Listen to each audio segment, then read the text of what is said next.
ప్రణయోన్మాదం మొదట ప్రణయోల్లాసంగానే ప్రారంభమైంది. అయితే తరతరాలుగా స్త్రీలందరూ పురుషుణ్ణి నమ్మి ఎలా అయితే వెనకొస్తున్నారో అలాగే తను వచ్చేసింది. ఇది జీవితపు అర్ధసత్యం. మిగతా అర్ధసత్యం ఏంటంటే తను ఒంటరిగా నిలబడిపోవడం.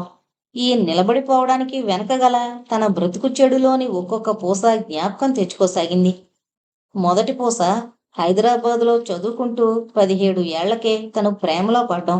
దానికి కారణం భగవంతుడందామా లేక ఈ సినిమాలు పుస్తకాలతో కూడిన నవీన హైదరాబాదు వాతావరణం అందామా? అప్పట్లో తను చదివిన చలం పుస్తకాల వల్ల, తల్లి లేకపోవడం వల్ల, తల్లి తాగడం వల్ల, తాగి తను వంట మనిషితో తన ఎదురుగుండానే గదిలోకి వెళ్లి తలుపు వేసుకోవడం వల్ల, అదేమని అడిగే ధైర్యం తనకు లేనందువల్ల, ఆ వయసు కానందువల్ల, మగవాడైతే ఇలాగే ప్రవర్తిస్తాడనే ఇలాంటి అభిప్రాయం ఉండడం వల్ల, తన తండ్రి తల్లి చనిపోయిన తర్వాత స్త్రీ కోసం పడే ఆర్తిని తను అపార్థం చేసుకోవడం వల్ల, తన కాలేజీలో మార్క్సిజం తలకెక్కడం వల్ల, స్త్రీ పురుష సంబంధం తప్పు కాదనే భావం వల్ల, మహి తండ్రి కారు డ్రైవర్గా తాచుపాము ముంగీస ఇంట్లో చేరినట్లు తమింట్లో చేరడం వల్ల, అతని యవ్వనాన్ని, బలాన్ని, కారు నడపడాన్ని, తెలివితేటల్ని, అతని నుంచొచ్చే మగవాసన్ని, అన్నింటికీ మించి అవైలబిలిటీని, తనలోంచి ప్రకోపిస్తున్న క్షుద్ర కామాన్ని, తన అభిప్రాయంలో ఉన్న మనుషులందరూ ఒకటేనన్న భావానికి బలిచేసింది. తన తండ్రి ఆర్తిని గ్రహించలేని తను డ్రైవర్ నటిస్తోన్న ప్రీతిని నమ్మింది. ఆనాడు తను గ్రహించలేదు. తన ఐశ్వర్యానికి అతను ఆ ఇంటి అల్లుడవ్వాలనే ప్రయత్నించాడు. అందులో తప్పు లేదనుకుంది తను. తీరా తండ్రికి ఇది తెలిసి అతనిని చావబాది బయటికి తోసేసరికి కక్షబూని అతను తనని గోడ దూకి తనతో పాటు లేచిపోయి వచ్చేట్టు చేశాడు. ఈ విశాఖపట్నం వచ్చాక గాని అతని నిజస్వరూపం అర్థం కాలేదు. ఈ ప్రేమ ఒక్కటే ప్రపంచం కాదని, ఉదయం లేవగానే ఆకలేస్తుందని తను తెలుసుకునేసరికి అతను తనని చిత్ర చిత్రాలుగా హింసించడం ప్రారంభించాడు. ఐశ్వర్యవంతుడి గారాల కూతురివి కదూ, గడ్డి తిను, లేదా మీ నాన్నని డబ్బు పంపమని రాయ్ అనేవాడు తను ఆకలితో గిలగిల్లాడుతుంటే. తమ బాత్రూంలో, బాతు టబ్బుల్లో అఖండ ఐశ్వర్యానికి వారసురాలుగా తను స్నానం చేసేది. ఇక్కడ తాగడానికి నీళ్లు లేని దుస్థితి. మీ నాన్నని మీ బాత్రూంని విమానంలో పెట్టి పంపమను. అయినా మనుషులందరూ సమానులేగా, మేమందరము రోజు స్నానం చేస్తున్నావా ఏంటి అని విక్రించేవాడు. ఇక భోజనం దగ్గరకు వచ్చేసరికి వంట మనిషి తన తండ్రికి స్త్రీ అవసరం తీర్చేదే కావచ్చుగాక, తనని యజమానురాలుగా చూసి తనకిష్టమైన వంటలు చేసి డైనింగ్ టేబుల్ మీద అమర్చి ఇది కాస్త తిను, అది కాస్త తిను అని కొసరి కొసరి తినిపించేది. ఆ విషయంలో ఆమెకి తన తల్లికి ఎలాంటి భేదమూ లేదు. అసలు ఏ విషయంలోనూ లేదేమో. ఉదయం వేడివేడి ఇడ్లీ నేతిలో ముంచి తనకు పెట్టేది. మధ్యాహ్నం హెవీ కాకుండా తనకిష్టమైనవి చేసి పెట్టేది. కాలేజీ నుంచి రాగానే ఓవల్టీనో కాఫీ 2 ఇచ్చేది. రాత్రికి బ్యూటిఫుల్ డిన్నర్ అమర్చేది. తన ఆయమ్మని తను అపార్థం చేసుకోవడమే తన పతనానికి ప్రారంభం. ఆయమ్మ పాలు తాగే తను పెరిగిందట. తన తల్లి కంటే ఆయమ్మే తన పొట చూసి పెట్టేది. ఆయమ్మ కూడా ఆడదే. తన తండ్రితో సంబంధం ఉంటే తందేం పోయింది? దానికోసం తన తండ్రిని, ఆయమ్మని తను ఎంత అసహించుకుంది. ఇప్పుడు ఆ భోజనమేది? తనకు వడ్డించుకోవడమే రాదు, వంట చేయడం ఏమొస్తుంది? కాని తన ప్రియుడు అనబడేవాడు రాక్షసుడిగా మారి తినడం కాదు, ఎవరి తిండి వాళ్ళు సంపాదించుకోవాలి, నేనెందుకెట్టాలా అనేవాడు తను కోడిని పీక్కు తింటూ. ఆ కోడిని, ఆ పీక్కు తినే విధానాన్ని చూస్తే 3 రోజులు తనకి ఆకలి నశించిపోతూ ఉండేది. తన తండ్రి బిజినెస్ మ్యాగ్నెట్. తాగేవాడేమో కాని మాంసం తినేవాడు కాదు. ఆ తాగడం కూడా తన తల్లి చనిపోయాకనే ప్రారంభించాడు. ఇక్కడ ఆ వ్యవస్థకి పూర్తి భిన్నంగా ఉంది. బహుశా దీన్నే వర్గభేదం అంటారు కాబోలు, లేక వ్యవస్థ భేదమేమో. కొంత కులద్వేషం కూడా ఉండాలి. తన తండ్రి అప్పుడప్పుడు మాంసాహారపు డిన్నర్లివ్వడం చూసేది. వాళ్ళు కూడా ఎంతో నాజూగ్గా జాగ్రత్తగా తినేవారు తప్ప ఈ పీకు తినడమనేది తను చూడలేదు. ఆకలికి ఆగలేక తను కళ్ళు తిరిగి పడిపోతే నిరీక్షణ రావనే రాక్షసుడు నాకేంటి జాలి, నాన్నని సంపాదించుకోవడంలే, అందంగా ఉన్నావుగా, ఎవరి దగ్గరకన్నా వెళ్ళి నువ్వు సంపాదించుకో, అప్పుడు నాకు కూడా వాటా పెట్టు అనేవాడు. పవిత్ర ప్రేమ, జీలకర్ర ఇలాంటి వాక్యాలు, సెంటిమెంట్లు తన బుర్రలోంచి ఏనాడో ఎగిరిపోయాయి. మిగిలిందల్లా ఒకటే, ఆకలి, ఆకలి. సృష్టి సర్వము మింగాలనిపించే విపరీతమైన ఆకలి. తన భవనంలో, తన ఏసీ రూంలో తను నిద్రపోతుండగా కూడా తన తండ్రి అర్ధరాత్రి తాగొచ్చి కూడా తన పొట్ట తడిమి దుప్పటి కప్పి వెళుతూ ఉండేవాడు. తను డైటింగ్ అని అన్నం మానేస్తే ఆయమ్మ తన తండ్రి పిచ్చెక్కిపోయారు. వాళ్ళు కూడా మానేశారు. బిడ్డవు నువ్వు తినకుండా మాకెందుకని. కాని ఇప్పుడు ఈ రాక్షసుడు తన ఆకలితో చెలగాటమాడుతున్నాడు. అంతటితో కథ ఆగలేదు. నీరసంగా ఉన్న తన మీదకు లంఘించి మహాభయంకరంగా తనను హింసించేవాడు. ప్రేమ ఎంతో తీయగా ఉంటుందని ఊహించుకున్న తను దాని భయంకరత్వాన్ని పూర్తిగా అనుభవించింది. తన తండ్రి ఆయమ్మతో ఎప్పుడూ అంటూ ఉండేవాడు, అతి సుకుమారుడైన అల్లుని తెస్తాను, సంస్కారవంతుడైన అల్లుని తెస్తాను, అందమైన అల్లుని తెస్తాను. నా బాల్య స్నేహితుడి మేనలుడు ఒకడు డాక్టర్ చదువుతున్నాడు, అతన్ని తెస్తాను అని మురుసుకుంటూ ఉండేవాడు. తను నడిస్తే మొజాయిక్ ఫ్లోరింగ్ గుచ్చుకుంటుందని పరిచయం తివాచీలు పరిపించిన తండ్రి, తన కళ్ళల్లోకి ట్యూబ్లైట్ కాంతి బాధిస్తుందని షాండ్లియర్స్ అమర్చిన తన తండ్రి, తల్లి తండ్రి వెండి కంచాల్లో తిన్నా నా తల్లి బంగారు కంచంలోనే తినాలని పట్టుబట్టిన తన తండ్రి, కోటీశ్వరుడైన తన తండ్రి, వేడి అన్నం కలుపుకుంటే వేళ్లు కందుతాయని తనే కలిపెట్టే తన తండ్రి, ఇప్పుడు తన ఈ ఆకలి, తన ఈ దరిద్రం, ఈ నిరీక్షణరావు రాక్షసత్వం చూస్తే ఎందుకు చూస్తాడు? చూసేటట్టు తను చేసిందా? సొసైటీ అండ, తన తండ్రి అండ తనకు ఉండేటట్టు తను చేసుకుందా? కులమత భేదం లేని తన తండ్రి ఎవరిని ప్రేమించినా సంస్కారం ఉంటే చాలు తననిచ్చే తప్పక పెళ్లి చేసి ఉండేవాడు. అఖండ ఐశ్వర్యానికి వారసురాలు తను. కారు డ్రైవర్తో లేచి రావడం రోగమేమి, తను అనుభవించాల్సిందే అనుకుంది. కాని తన లోపల పెరుగుతున్న బిడ్డ, తన ఆకలి, ఆయన మనుషులకి ఎంత ఆకలుంటుందని తనకు తెలీదు. అలాగే మంచినీళ్లు తాగి తను పడుకుంటూ ఉండేది. ఈ అప్పల నరసమ్మ గారు తామిద్దరూ భార్యాభర్తలమని చాలా కాలం నమ్మింది. తర్వాత అతననే మాటలు విని కాదని తేల్చుకుంది. జాలిపడింది. తను మాత్రం అప్పటికే మానవత్వంలో నమ్మకం నశించిపోవడం వల్ల ఆమెను నమ్మలేదు. ఆమె ఏమైనా తినమని పెడితే గొర్రెను బలిపించే కసాయివాడు గుర్తుకొచ్చేవాడు. ఈ లోకంలో ఏ ఆడదైనా ఏ మగవాడైనా స్వార్థంతో తప్ప పరార్థంతో ఏ పని చేయడని తను పూర్తిగా నమ్మింది. నిరీక్షణరావు ఒకరోజు గర్భవతి అని కూడా దయలేకుండా తన స్నేహితుడొకడిని తీసుకొచ్చి 100 రూపాయలు ఇస్తాడు ఎల్లవే అని తనను గొడ్డును బాదినట్టు బాదాడు. అతని వర్గం తన వర్గాన్ని ద్వేషిస్తుంది అని గ్రహించింది గాని ఎంత ఘోరంగా ద్వేషిస్తుందనే విషయం ఇప్పుడే అనుభవంలోకి వస్తోంది. దీని బాబు కోటీశ్వరుడు. దీనిని ప్రేమించాననుకున్నావా? వాడి డబ్బు కోసం వాలేసినాను. ఆత్మాభిమానం ఆత్మాభిమానం అంటూ ఒట్టి చేతులతో వచ్చింది. నగలన్నా తెస్తదనుకున్నాను. దీని బాబు డ్రైవర్నని నన్ను ఎంత నిస్సాకారంగా చూసేవాడనుకున్నావు? ఒక రోజున వెనకమాల కూర్చుని కారులో ఆడి స్నేహితుడితో ఏదో మాట్లాడుతూ ఉండాడు. నేను అట్లా కాదు సార్ ఇట్లా అన్నా. యు ఆర్ ఏ డ్రైవర్, నోరు మూసుకో అని అవమానించాడు. ఆడి తిక్క కుదిరి చేసినానరా ఫ్రెండు. దీన్ని అదే ఆడి కూతుర్ని తెచ్చినానా, ఇదేమో యాసలేస్తా ఉంది యాసాలు. దీన్ని నెరికి మొక్కలు చేస్తే డేకిసాడు మాంసం అవుద్ది, 6 సట్ల కూర అవుద్ది.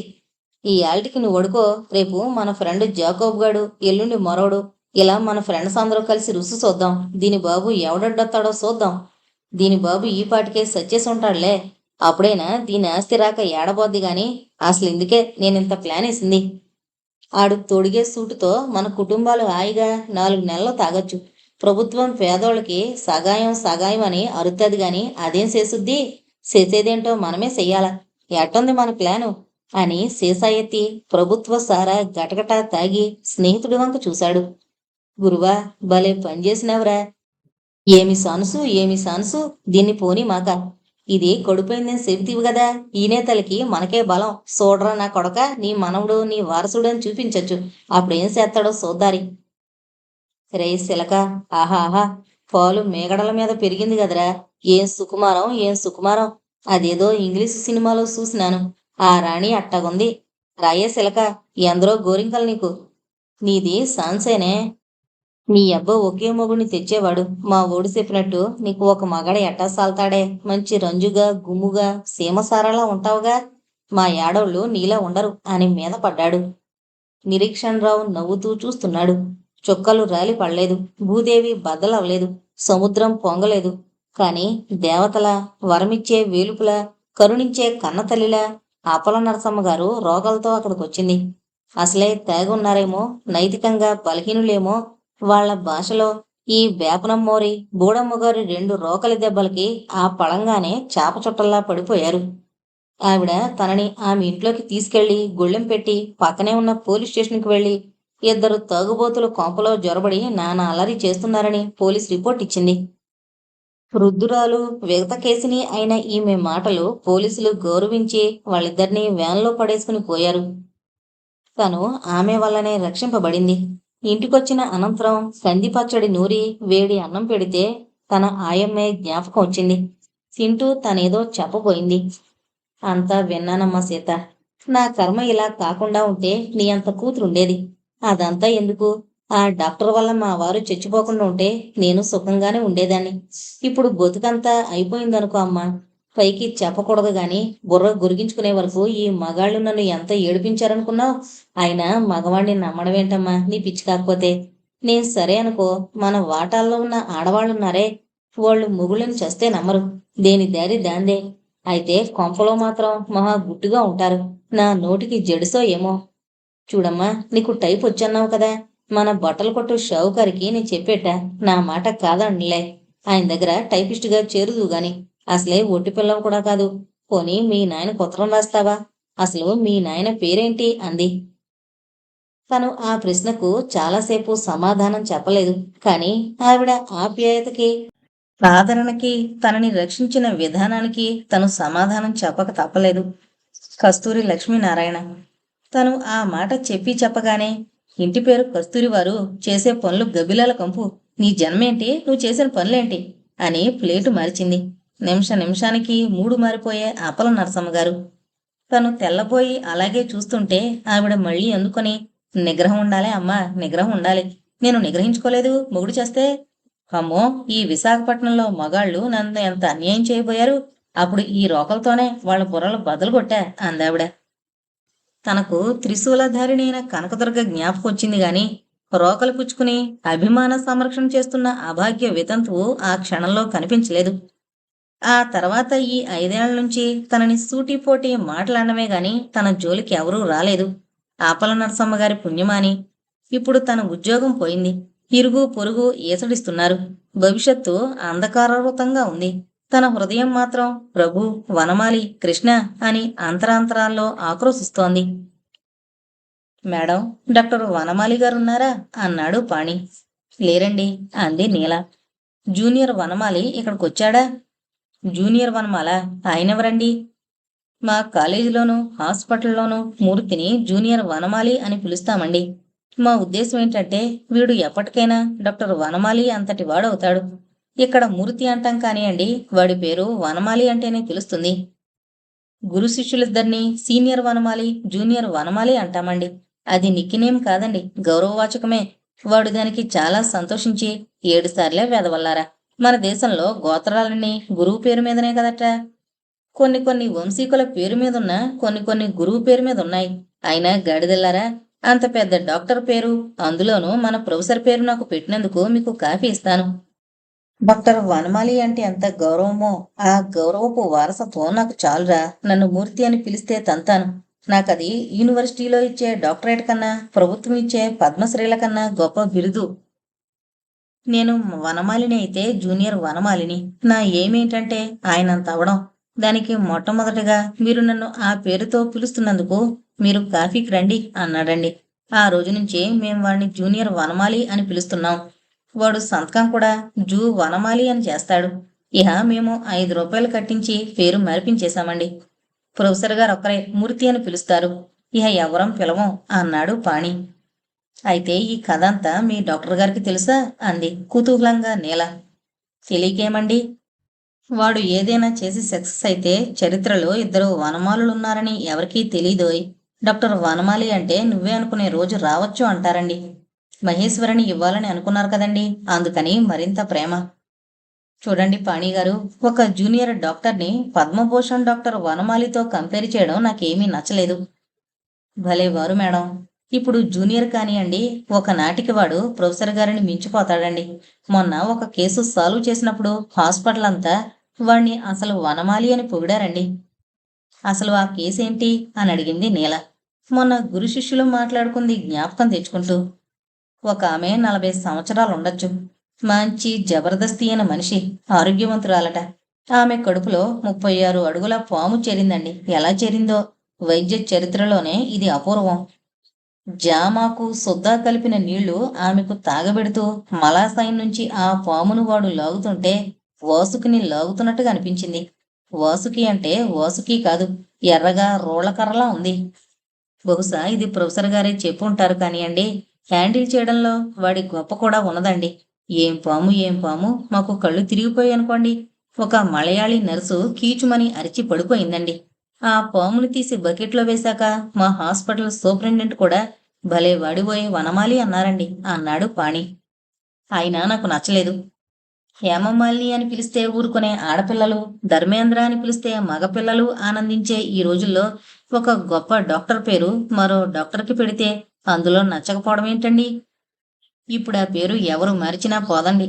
ఆ పాముని తెగకుండా అతి జాగ్రత్తగా తీయడంలోనే వాడి ప్రతిభ ఉంది. అందరూ మరో డాక్టర్ వనమాలి అవతరించాడు అనేవాళ్లే. ఇందులో మీకు నచ్చందేముందండి అనేశాడు పాణి. నీల మాట్లాడలేదు. వెళ్ళొస్తాను నీలా వనమాలి గారు అని పాణి అక్కడి నుంచి వెళ్ళిపోయాడు. నీలా వనమాలి, ఏ నీలా వనమాలి అనుకుంది నీల.